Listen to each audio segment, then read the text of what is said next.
Hai, Assalamualaikum warahmatullahi wabarakatuh. Salam sejahtera. Apa khabar kepada rakan-rakan sekalian? Alhamdulillah hari ini sempat lagi kita bersua, masih lagi dalam bulan Ramadan, untuk sama-sama saya kongsikan insya-Allah hari ini berkenaan dengan retirement planning. Okay, so how much you need to retire? Itu adalah tajuk kita untuk hari ini. Untuk kita anggarkan sekiranya kita nak bersara, okay, nak retire, berapakah jumlah yang kita perlukan. Okay, so seperti biasa sebelum kita bermula, kongsikan video ini kepada rakan-rakan anda, boleh share di wall anda juga, agar lebih ramai insya-Allah yang dapat manfaat daripada sesi ini. Okay,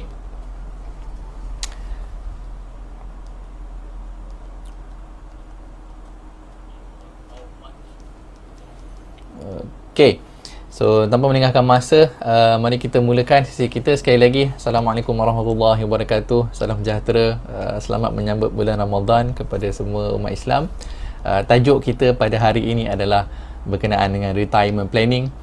How much you need to retire. Okay, so untuk kita lihat berapakah jumlah yang kita perlu ada sebelum bersara.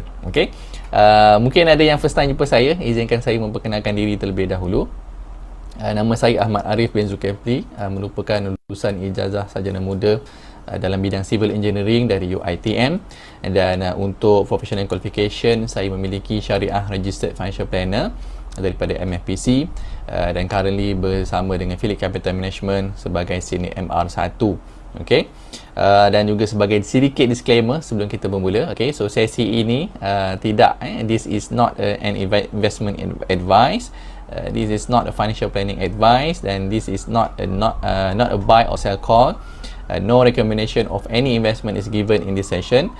Dan if you're not sure, please get advice from licensed financial planner. Okay, apa yang kita buat hari ini adalah sebagai satu sharing. Okay, so saya kongsikan bagaimana saya merangka perjalanan retirement plan saya. So bagaimana saya mendapatkan the figure, macam mana kita extract the data, dan how much we want to forecast untuk kita retire.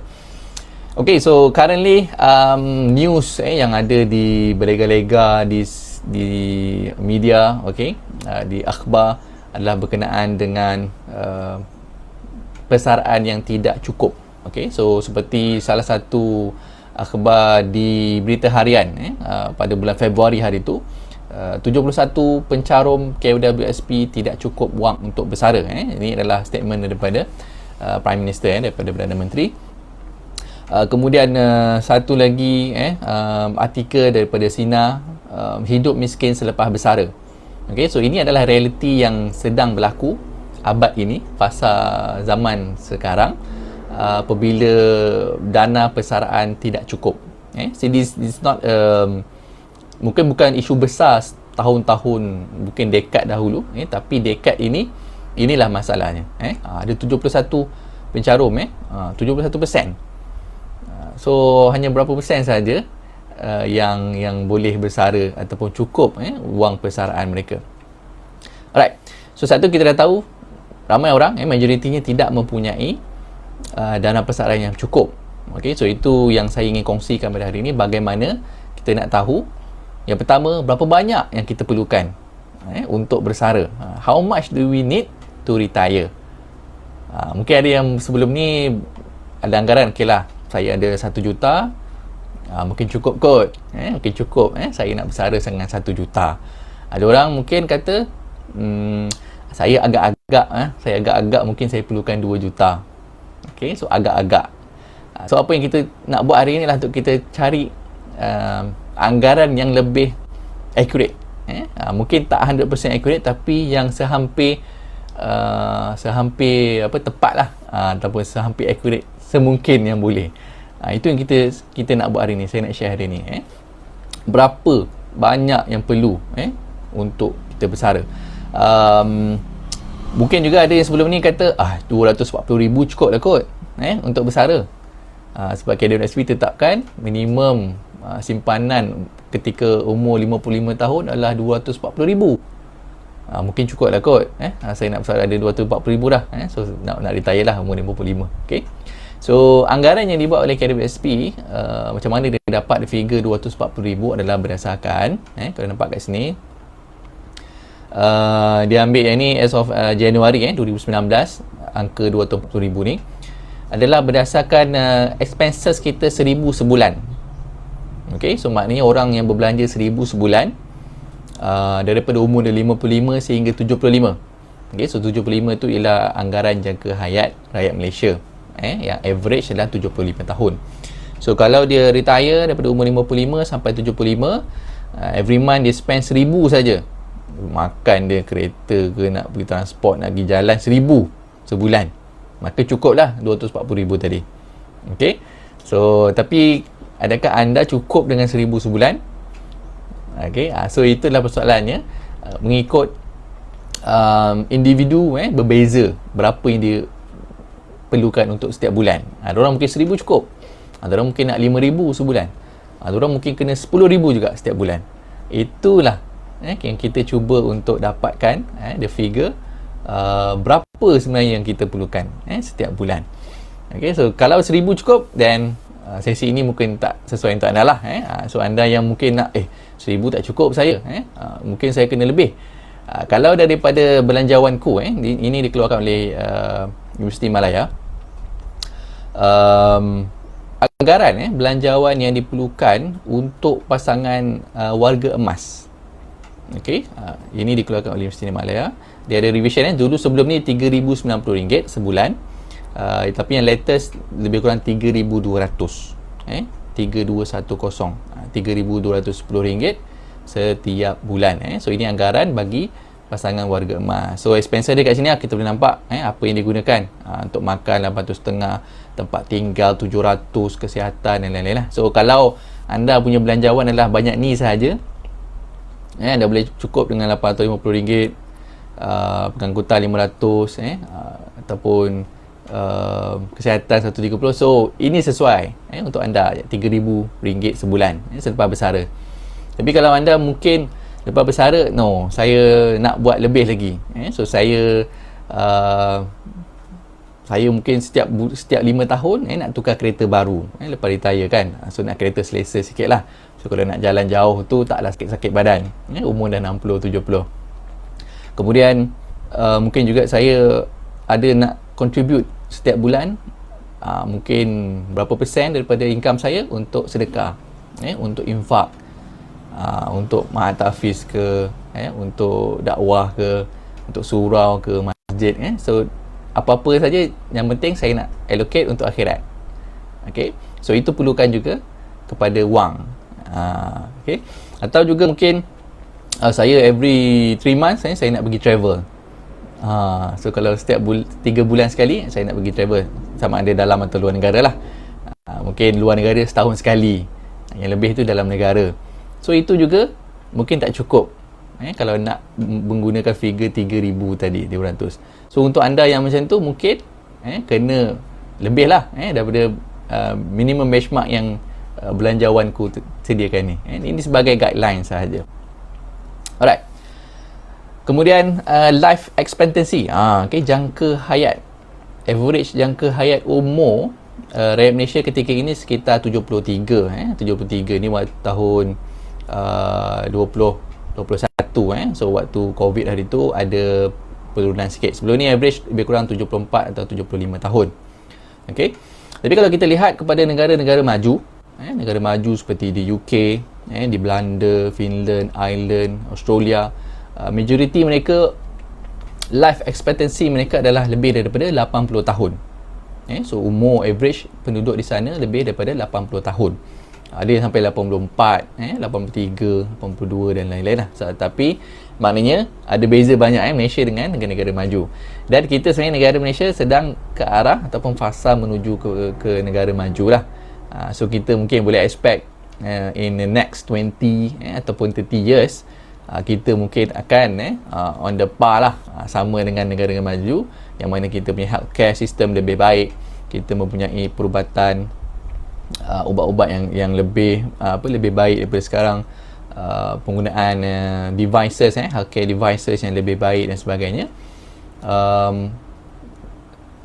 Mudah-mudahan dapat membantu meningkatkan kadar umur ataupun life expectancy rakyat Malaysia in the next 20 ataupun 30 years. So benchmark sekarang kita tengok 80. So kalau sekarang mungkin 75. Tapi in the future keadaan lebih baik, kesihatan lebih baik, so kita boleh dapat lebih daripada 80 tahun. So kalau nak rancang, so kita kena rancang sampai at least 80 lah. Tak boleh guna benchmark 75 tadi. Sebab lagi 20 tahun, dia bukan angka yang sekarang. Ni yang figure sekarang, 73 ke 75 tahun. Okay. Dan yang penting dalam untuk kita merangka, kita punya retirement planning adalah berapa jangka yang kita kena estimate lah. Jangkakan berapa jangka hayat kita. So kita membuat andaian mungkin 80 tahun untuk average. So sebab kalau kita contoh kita rancang 75, katakan umur kita ada rezeki lebih panjang umurnya sampai ke 80. So bila kita ada lebihan kat situ, normally kalau kita dah buat jangkaan sampai 75 tahun, so duit tu akan habis sampai 75 tahun. Okay. So kalau terlebih hidup tu, maka susah sikit lah sebab duit semua dah habis. Mana taknya kan, retire je, tukar kereta, renovate rumah, nak pergi haji, pergi travel dan lain-lain. So itu pun dah on spot dah habis banyak. So nak expand hidup sampai 80 tapi itu plan sampai 75 contohnya. So akan ada masalah juga. Okay, dan yang kedua adalah berapa yang anda perlu untuk berbelanja setiap bulan ataupun dalam bentuk tahunan. Okay. Post retirement, kita ada 3 pilihan apa yang kita nak buat ataupun cara kita nak spend post retirement ataupun selepas kita retire. Yang pertama adalah kita downgrade. Maksudnya currently mungkin kita punya income adalah 10,000 sebulan. Downgrade meaning kita terpaksa cut cost. Kita punya expenses bulanan, contohnya kita every month memang spend 10,000, tapi lepas retire disebabkan tak cukup duit, kita kena downgrade. Okay, kita kena spend around 5,000 ataupun 5,000 sebulan. Okay, so itu adalah option yang pertama, maknanya kita downgrade lifestyle. Kedua adalah untuk kita maintain. Maintain lifestyle maknanya sekarang income 10,000, disposable income dah 10,000, kita nak maintain lepas retire, still nak 10,000 juga setiap bulan. That is maintain.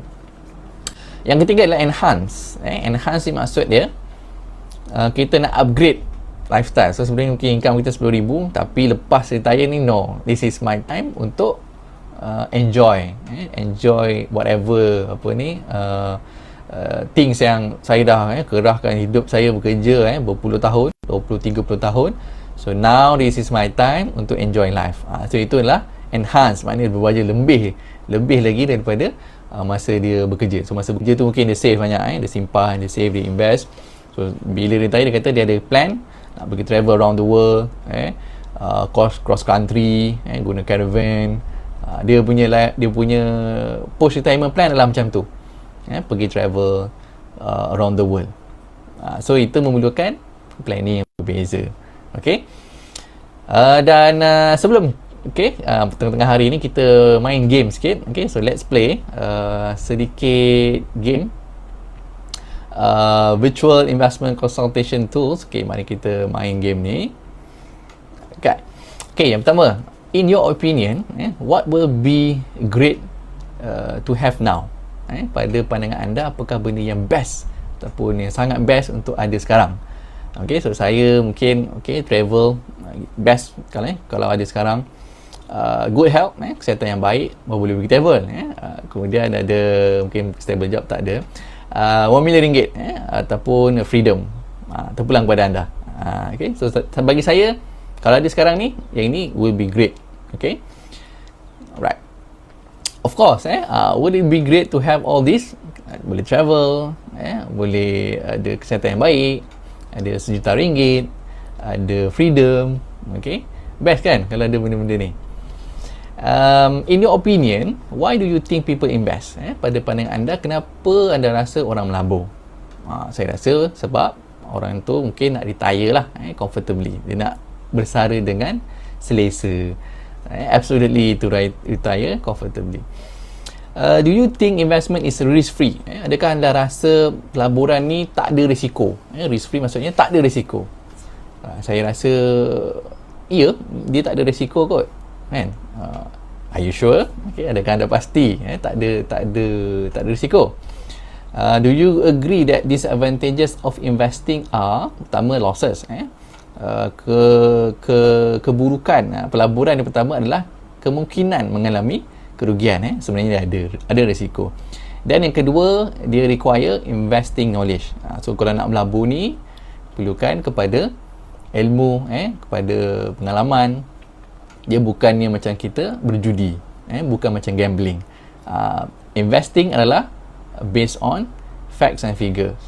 Kita menggunakan data, analisis dan kajian. So itulah investing.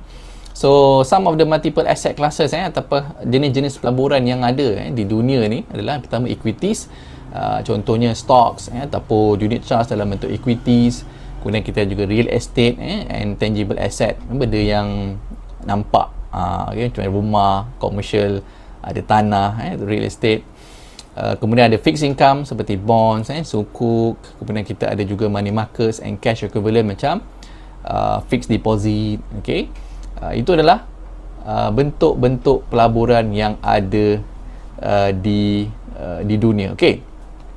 Seterusnya kita nak tengok risk profile. Ini saya nak tengok risk profile saya. Sebelum saya decide apa-apa, kita nak tengok dulu macam mana saya punya profile ni. So this question serve as a guide to have an idea of your investment risk profile. So mari kita lihat. Yang pertama, what is your primary objective for your total wealth? So yang pertama kat sini, apakah objektif saya untuk wealth saya? Saya expect my investment to be risky with returns, if any, and to be generated from capital growth. So saya nak duit saya tu berganda. So saya nak capital growth. So high risk, saya nak high return. You fall within the age category of umur saya dalam 30 ke 39. How will you best describe your income expectation over the next 5 years? Jangkaan saya untuk 5 tahun akan datang, income macam mana? I expect my income to increase steadily. Kemudian, how easily can you meet your unforeseen financial needs without liquidating your current investment? Contohnya, katakan saya ada pelaburan 100,000. Tiba-tiba saya mengalami emergency. Saya memerlukan duit tu. Adakah saya ada backup lain? Ataupun saya perlu liquidkan 100,000 tu. Tu maksud soalan ni. So maknanya saya can easily meet my unforeseen financial needs tu tanpa perlu liquidkan ataupun tanpa perlu jual investment saya yang ada. So how long will you expect most of your money to be invested before you will need to access it? So untuk retirement plan saya, normally saya perlukan 20 tahun akan datang. How many years of experience do you have in investment? Berapa tahun pengalaman saya dalam pelaburan yang ada fluctuation yang ASB ataupun tabung haji tu tak dikira fluctuate lah. So ini contoh unit trust ke, saham ke, property ke. So saya ada pengalaman lebih 7 to 10 years 7 to 10 years. What is the maximum loss that you can tolerate within 1 year? Berapa banyak kejatuhan yang saya boleh terima dalam setahun? So normally kalau market crash setahun tu memang boleh jatuh lebih daripada 26%. So saya boleh tolerate sebab this is for long term. What would you do with your investment if the market falls? Kalau investment saya tu jatuh, market jatuh, apa yang saya buat? So saya prepare to take loss and large fluctuation in the value of my investment in order to maximize my long term return. Sebab kita tahu market memang fluctuate. Tapi untuk long term, kita tengok from data is always on the bright side. Ini ada model 5 model. So macam mana pilihan saya nak macam mana? Kalau katakan dia naik 5%, dia ada potensi negatif 3. Adakah saya okey dengan ni? Ataupun saya okey kalau positif return dia 12, dia jatuh negatif 0.5. Ataupun dia boleh potensi naik 38 dengan risiko kejatuhan dia negatif 22 contohnya. So saya high risk high return. So saya ambil yang paling tinggi lah, because this is for more than 20 years punya investment. Are you sure to proceed? Yes, I'm sure. So inilah result score saya. Skor saya adalah 85, which is the aggressive. Saya punya risk profile adalah aggressive. You are seeking aggressive capital growth and are willing to accept significantly higher risk and losses for the potential maximum return. So inilah saya punya risk profile. Okay. Final question, may I know what is your investment time horizon? Okay, more than 12 years. Okay, so this is asset allocation yang sesuai untuk saya. Okay, so this is a game game yang kita main petang-petang lah sementara kita nak masuk tajuk yang sedikit factual ni, kita main tadi sikit. Okay, so tadi saya dah dapat saya punya risk profile lah agresif. Dan seterusnya kita guna happy kira-kira tools. Apa benda pula ni happy kira-kira tools ni? Ini adalah tools yang saya gunakan untuk saya merangka plan, untuk saya merangka retirement plan saya. So macam mana kita nak gunakan tools ni? Senang saja, kita just key in masuk maklumat kat sini. Contohnya nama Ahmad, contoh risk profile is aggressive, financial goal. Okay, so untuk financial goals ni, sebab kita nak spesifik kepada retirement plan, so saya nak maintain lifetime post retirement. Maknanya saya punya expenses selepas retire nanti sama dengan ketika sekarang. So itu maksud dia. Kemudian present age, kita cuba masukkan kat sini 35. Retirement age, saya nak retire umur berapa? Saya nak retire umur 55 contoh. 55 tahun saya nak retire. Life expectancy, tadi kita tahu jangkaan rakyat Malaysia lebih kurang 75, tapi saya andaikan kat sini saya panjang sikit umur sampai 80 tahun. So saya nak buat planning sampai umur 80 tahun. Kemudian desired annual income, berapa desired annual retirement income saya? So saya nak 120,000, lebih kurang 10,000 sebulan. Net annual salary dan bonus sekarang, net annual salary, net bukan gross. Ini adalah net 120,000, maknanya saya nak maintain sekarang dengan retirement nanti sama amount dia. Kemudian gross annual salary dan bonus, so gross lebih kurang katakan 140,000, so after minus tax dan sebagainya 120,000 lah. Existing APF, katakan dekat existing APF saya sekarang ada 150,000. Rate of APF contribution, yang ini saya contribute 11%, company contribute katakan 12%. Okay, so depends lah syarikat anda bagi berapa. So saya 11, company bagi 12, jadi 23%. So ini rate of EPF contribution setiap bulan. Inflation rate dekat Malaysia, kita tengok apa inflation rate dekat Malaysia ni. So inflation rate dekat Malaysia dia tak fix lah, tapi kalau kita tengok since tahun 2000 sehinggalah tahun 2022, so dia punya median ataupun dia punya average sekitar tengah-tengah antara 0 hingga 5 ni. So boleh ambil mungkin antara 3 atau 4, depends pada anda nak ambil berapa. Saya ambil 3 lah. So current kita Malaysia I think sedang dalam fast 3.7, latest 3.7 macam tu. EPF rate of return untuk syariah ni saya ambil daripada Ringgit Plus, ada lebih kurang 5.43 untuk 2, 3, 4, 5, 6 tahun 5.43. So saya ambil 5 lah, bundakan 5% expected, kita punya target return untuk EPF. Expected wage growth rate, jangkaan saya gaji saya naik setiap tahun berapa? Okay, katalah 2%, setahun saya naik gaji 2%. Retirement investment rate of return, ini selepas saya retire nanti, katakan saya nak maintain je dalam EPF tu, so saya gunakan anggaran yang samalah 5 tahun. So daripada EPF tu saya keluarkan mungkin 3 bulan sekali ataupun sebulan sekali saya keluarkan. So saya gunakan expense dekat situ. Kemudian kalau ada unit trust ataupun PRS boleh masukkan kat sini. Okay, tapi sekarang kita just letak kosong dulu.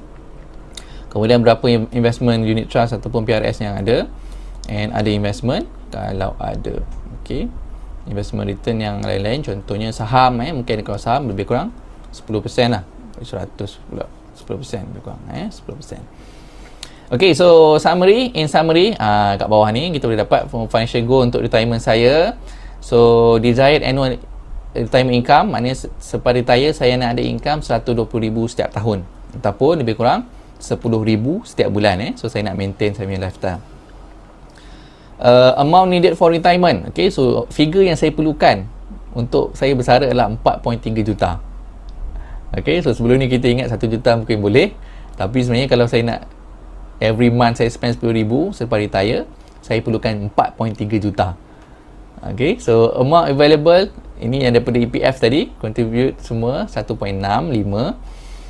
Jadi saya short, negatif kat sini, maknanya saya short, saya kurang 2.6 juta. negatif 2.6 juta saya kurang. So saya perlu dapatkan macam mana saya nak cari untuk 2.6 juta ni. Okey. Mari kita lihat macam mana saya kira. Okey. Yang pertama dekat sini, retirement for first year retirement income. So maksud dia, sekarang saya punya katakan income saya 120,000 setahun. Okey. Tapi kalau kira termasuk inflation 3%, selepas 20 tahun nanti saya perlukan sebenarnya 216,000. Okey, sebab untuk maintain the lifestyle kita kena kira termasuk the inflation. So maknanya buying power 120,000 sekarang, lagi 20 tahun perlu at least 216,000. Consider the inflation, maknanya kalau nak guna expenses yang sama tadi, 120,000 dah jadi 216,000 in the future. Okay, selepas 20 tahun. Total retirement income saya perlukan adalah 4.3. Maknanya keseluruhan kalau saya nak pencen, saya nak retire, saya kena ada 4.3 baru saya boleh retire. 4.3 juta ringgit. Kemudian okay, kita tengok resources yang ada currently untuk EPF. Saya ada 150,000. Kita target tadi return dia 5%. So after 20 years dia boleh jadi 300, kita target dia boleh jadi 397,000. This figure daripada EPF yang dah tadi, 150,000 boleh jadi 397,000. Kemudian kalau unit trust atau PIS boleh masuk kat sini. Okay, tapi saya assume kat sini tak ada, kosong saja. Kemudian kita target pula dari persegi projected income kita. Kan, sebab kita daripada umur 35 ke 55 masih bekerja. So setiap bulan tu kita tolak kita punya EPF, company pun bayarkan kita punya EPF sampailah kita umur 55. Okay, so kita nak tahu berapa income ataupun total yang kita ada selepas umur 55 nanti. So daripada income tolak daripada EPF kita nanti. So maknanya kita kena guna future value, tapi kena consider juga EPF return. R ni EPF return, dan juga G ni ialah gross salary gross. Salary gross berapa. So maknanya jangkaan saya setiap tahun gaji saya naik 2%. So itu juga kita kena faktorkanlah kenaikan gaji, EPF punya return, dan contribution daripada majikan dan juga kita. So saya dapat 1.2 juta lagi tambahan kat sini. So total waktu retire saya campurkanlah. Yang ni projected in future saya dapat lagi 1.2 juta, campur dengan yang 150,000 tadi dah jadi 397,000, maka saya dapatlah 1.6 juta. Okay, so 1.6 juta untuk saya bersara lah. So gap yang ada berapa? Okay, so saya perlukan tadi at least 4.3 juta. Tapi saya ada 1.6 juta. Saya gap kat sini ada 2.6 juta. So kalau nak retire comfortable tadi dengan income saya retire 120,000 setahun, saya kena cari lagi 2.6 juta. Macam mana nak cari 2.6 juta kan? Macam banyak. Okay? Tapi tak apa, kita tengok macam mana kita boleh breakdown, ataupun macam mana kita nak cari 2.6 juta ni. So cara adalah dengan kita gunakan present value. So kita punya future value adalah kita nak 2.6 juta. Katakan kita invest kat tempat yang boleh bagi pulangan 10%, saham ke unit trust ke, terpulang lah yang boleh dapat 10%. So saya perlu letak modal sekarang 400,000. Okay, so 400,000 lump sum saya invest sekarang dekat tempat yang boleh potensi bagi 10%, maka potentially saya boleh dapat 2.6 juta tadi. So saya boleh retire lah by 55. So ada tak 400,000? Okay, so tak ada. Okay, tak apa. Kalau tak ada 400,000 lump sum, apa yang kita boleh buat adalah kita melabur secara tahunan. So maknanya setiap tahun saya labur. Okay, so berapa banyak saya perlu labur setiap tahun? 42,000. Dekat tempat yang boleh potentially bagi 10%. So bolehlah saya retire umur 55. Tak ada gap dah, cukup 4.3 juta tadi. So saya perlu melabur 42,000, lebih kurang 43,000 lah. 43,000 setahun. Okay, so kena carilah mana 43,000 every year kita pump dekat investment, masukkan kat investment. Ataupun mungkin nampak figure tu besar, kita boleh kecilkan lagi, kita buat secara monthly kat sini. So in a gap kita buat monthly, maknanya saya perlu invest dekat tempat yang potentially boleh bagi 10% setahun, sebanyak RM3,500 sebulan. So sebulan saya put aside lah, masuk investment. Dapat gaji, masuk 3,500 dekat tempat investment, masuk 3,500, masuk 3,500. So itu adalah cara yang kedua. Cara pertama kita lamsam 400,000, kedua setahun sekali 42,000, ataupun setiap bulan 3,500. So kita boleh breakdown. So nampak kecil kan figure tu. So kalau macam mana nak cari 400,000 sekarang, nak invest terus. So tak apa, kita boleh buat secara yearly, ataupun kita boleh buat secara monthly. So kita kecilkan figure tu, dan barulah saya boleh dapat the figure 4.3 juta ni untuk saya retire umur 55, dan boleh sustain hidup saya sampai 80 tahun insya-Allah dengan income tahunan 120,000 ataupun RM10,000 sebulan. Okay, so nampak tak macam mana cara dia? Tak apa, mungkin anda first time tengok benda ni, mungkin anda pun macam first time nampak figure macam ni juga. Don't worry, nanti anda boleh PM saya, kita boleh guide, saya boleh guide anda sama-sama macam mana kita nak forecast, macam mana kita nak buat kira berapa jumlah yang anda perlukan untuk retire. Okay, jangan risau, mungkin dekat sini banyak sangat maklumat, don't worry, tapi yang perlu kat sini ialah kita masukkan saja kat sini, dan saya boleh explain lah, nanti saya boleh share dengan anda. Siapa yang berminat boleh PM saya boleh guide macam mana cara dia. Okay, this is how we plan untuk kita punya retirement. So mungkin sebelum ni saya ingat 1 juta cukup kot, 2 juta mungkin cukup lah kot, tapi sebenarnya saya perlukan 4.3 juta. Saya perlukan 4.3 juta untuk bersara dengan maintain lifestyle yang ada, iaitu dengan 10,000 sebulan, 10,000 sebulan. Mungkinlah sebab 5 tahun sekali saya nak tukar kereta, kereta yang at least selesa lah, mungkin Camry ke Accord ke, 5 tahun sekali saya nak tukar.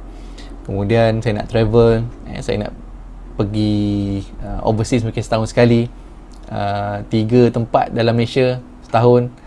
Kemudian untuk mungkin kita punya sedekah kita, infak kita. Kemudian untuk cucu-cucu, kita nak beli barang ke, nak beli mainan untuk dia.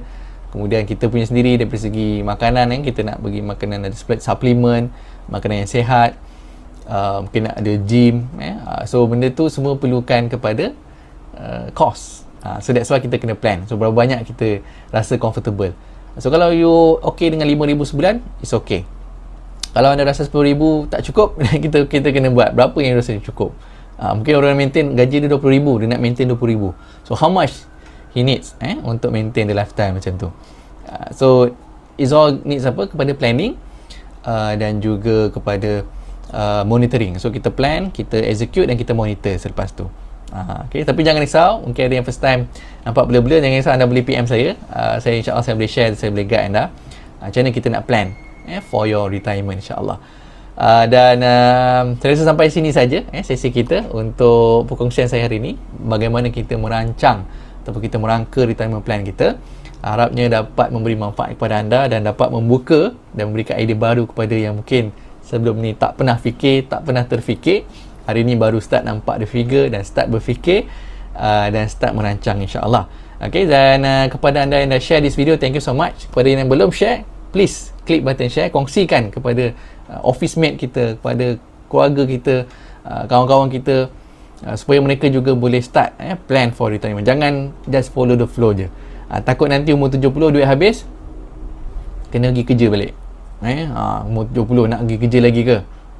Kan? So mudah-mudahan ini dapat memberikan ilmu yang baru kepada anda semua dan memberi manfaat insyaAllah. Kita jumpa lagi dalam sesi yang akan datang dengan tajuk yang berbeza. Saya akan bawakan untuk saya kongsikan bersama anda. InsyaAllah saya akhiri dengan Assalamualaikum warahmatullahi wabarakatuh.